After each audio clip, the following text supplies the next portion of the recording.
I'll just start by explaining what the interview is about. Like I said, it's about the activity we are hosting at in the International AIDS Conference for the See Her Voice War for women and girls with disability, and to get your own idea or your own opinion on the challenges they face to accessing care, prevention, information in regards to sexual health and AIDS.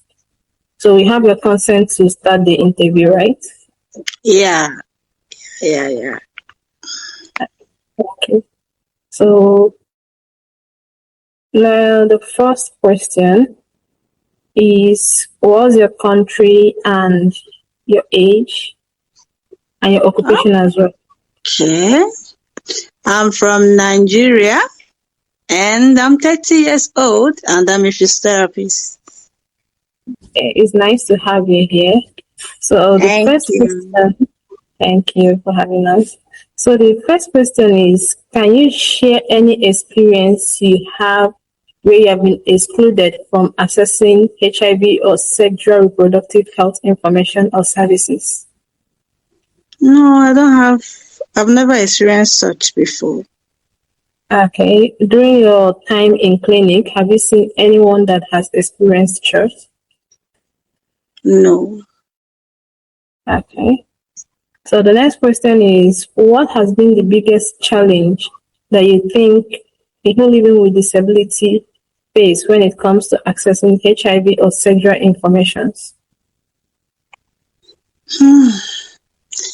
I don't. For now, I don't really know. But most times, with what I see around, most time I just feel like it's getting the access to even go. Like, do they have like transport to take them to the hospital? That's even a big one, first of all. Because someone with disability, especially someone that can't even access transport, the person needs to, get like a Uber or a cab to take the person to the hospital because the person can't use public transport. So it's going to be hard because that person is going to spend, the person calculates how much the person is going to spend just to get to the hospital. The person will just sit at home and won't even bother. So that's from my own perspective. Okay. So you're saying that most of the time it has to do with structural barrier to even start with in Nigeria. Yes. Okay. So aside from structural barrier, do you think that communication plays a role or stigmatization? There is always, for someone, once you have a disability in Nigeria, there is already stigma attached to it. But they don't even see you as, they see you as an afterthought, even when you are trying to explain that, okay, this is what I'm actually feeling. They will just take it as, we are not among. That's it. Okay. So do you think that because of this, some women have not been given the right access or the right information that could have prevented them from maybe making the wrong decision during their sexual health or during their sexual life? Sometimes I don't, for someone in an urban area, I don't feel like it's a barrier, but for someone in rural area, I think there is actually a barrier there. It can limit them. Since so you can't even come out and say, okay, that, oh, I need like, maybe you can't even come out and say, okay, I want to have sex or something. They will see you as, you don't even need this type of thing. It's not something that you should be worried about. So I just feel like it depends on both ways, depending on the person's access. Where the person stays matters a lot too. That's what I feel. Okay, all right. So do you have any idea if there is anything that can be done to assist those in rural areas so that they can have better access to this information, better preventive or even management of sexual related diseases or even sexual health information as a whole? Yes, if they bring more health clinic there, they can have access. They don't need to they don't need to travel a mile just to access a very good hospital just to get themselves checked or any other thing. Bringing hospitals closer to them will be a very huge benefit to them and every other person around.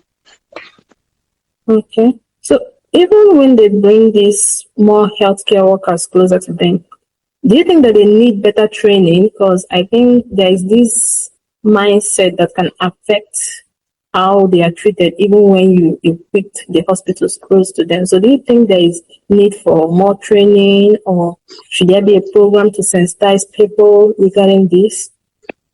Yes, there should be a program, even sensitization also, both the health professional and the community.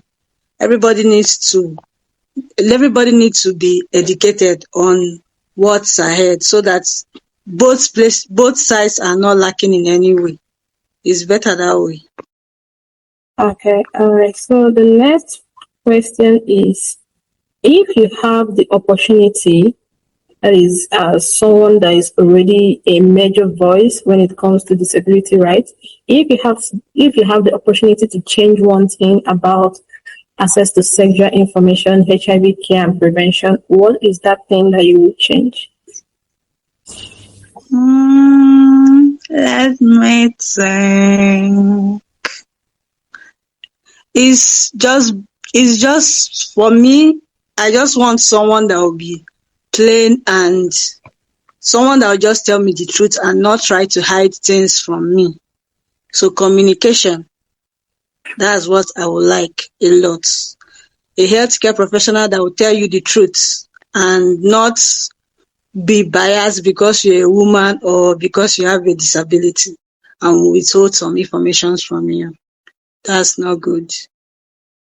Okay, all right. So thank you so much. So to people that are watching this video now, I believe your take home to them is that one thing that should be implemented in community care is better communication to women and specifically to women living with disability.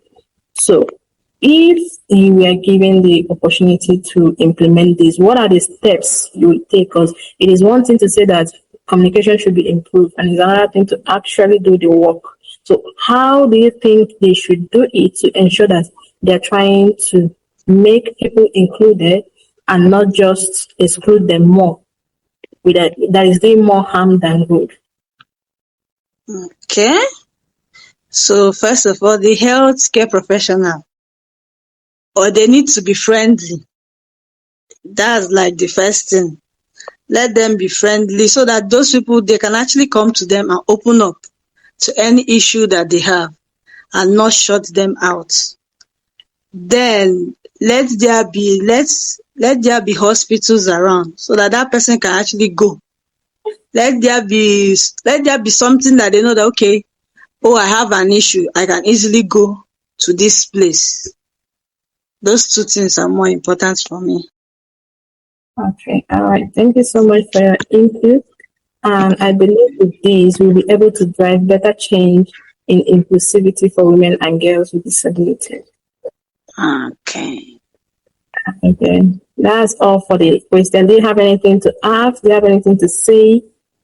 No. Okay, all right. Thank you so much. Bye for now. Bye.